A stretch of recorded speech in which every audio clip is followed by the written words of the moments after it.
Hey everybody, how's it going? Today I'm changing the fuel filter on my 2024 Chevy Silverado 2500 HD. This is equipped with the Duramax diesel and it does have a fuel filter. There is a fuel filter life monitor on the driver information center. Mine is currently sitting at about 50%. I've read it's better to change these filters more frequently than to wait too long. So this will be my first time doing this on this truck. The truck has around 38,000 miles on it. I got the truck when it had 26,000 miles on it. So it's been about 10,000 miles or so of driving since it's at 100%. So here's what I'm going to be using. This is a Wix filter. There's a part number for that. You will need a 36mm socket to get the factory filter housing off. And then I'm going to be replacing the factory plastic housing with this one from the D-Max store. This is billet aluminum, 6061 aluminum, and it's a direct replacement for the factory one. The fuel filter is located under the truck about midway on the cab. I'm going to climb under here and show it to you. And if you go inside the frame rails, you'll find this housing right here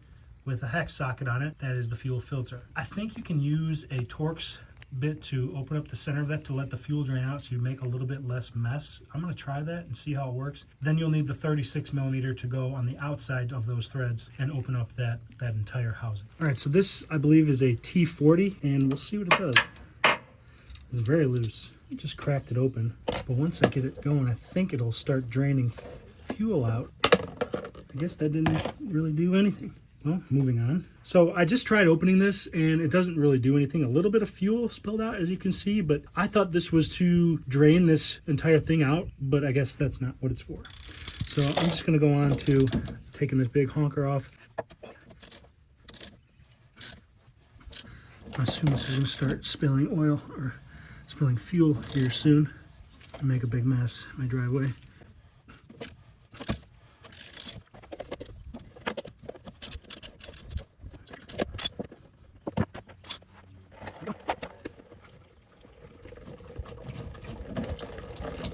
Oh yeah, there we go.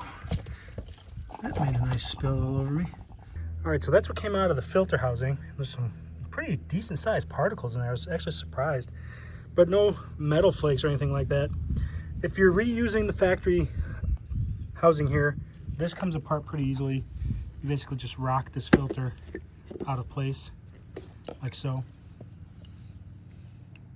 Then you can dispose of your old filter. And the gasket on the new filter will go down in the cup,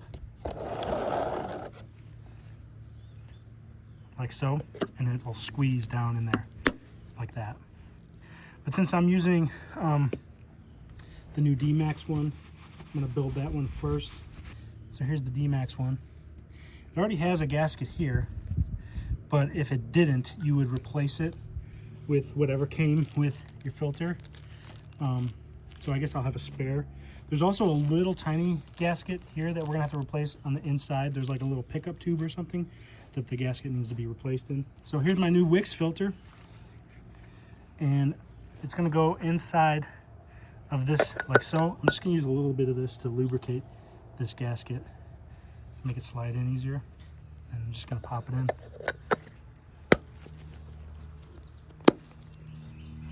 Easy peasy. And then this will screw in place of that one. I'm gonna lubricate the gasket again here with some of this old diesel.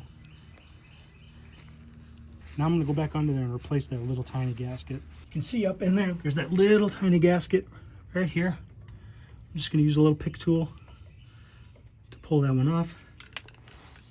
Then I'm going to slide this new one on right over the top.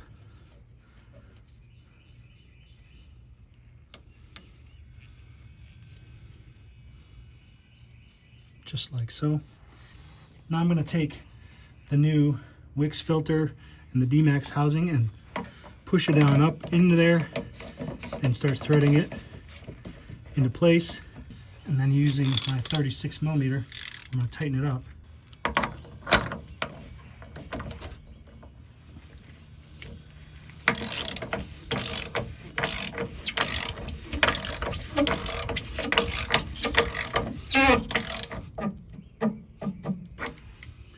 I'm going to look up the torque spec on this old cover. I believe it's 18 foot-pounds.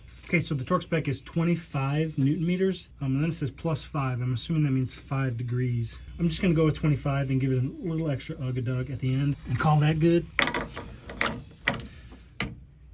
And that's it, it's already there. Now, the advantage of this D-Max one is it actually does allow you to drain this using this little nipple here so that you don't make a huge mess like I just did. So you just loosen this guy a little bit and it'll shoot out all the fluid in the filter through this spout on this nipple. Then when it's done draining, you can loosen the whole housing so you make less of a mess. So that'll be nice the next time I go to change the filter. All right, so now that I've changed the filter, we have to reset the monitor in the truck. So without starting it and having the key in your pocket, the next step is priming the filter. So I'm in the cab with my key in my pocket. I'm just gonna do holding it for 10 seconds without my foot on the brake and then starting it after that, and then you can get in and reset the fuel filter monitor.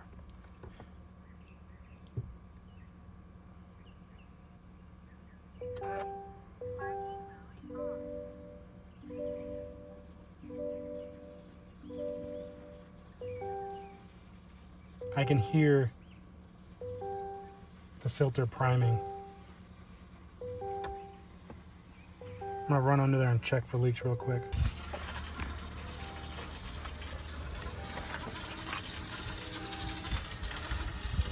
I don't see any leaks, but you could hear that it was priming. That's from when I changed the filter. I'm gonna do that one more time. Push this, 10 seconds.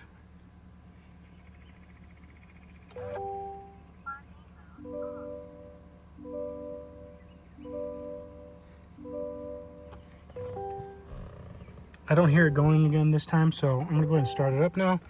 Foot on the brake. Cranked right up. Then going through the screens here, you can find the fuel filter one and reset it. Now apparently it won't change until you restart the truck. So we're gonna shut the truck off. And we're gonna start it back up again. There we go, 100% fuel filter life, new filter in the truck. So that's all there is to it. If you like this video, give it a thumbs up. Love it if you subscribe. Stay tuned for new videos. We'll see you next time. Later.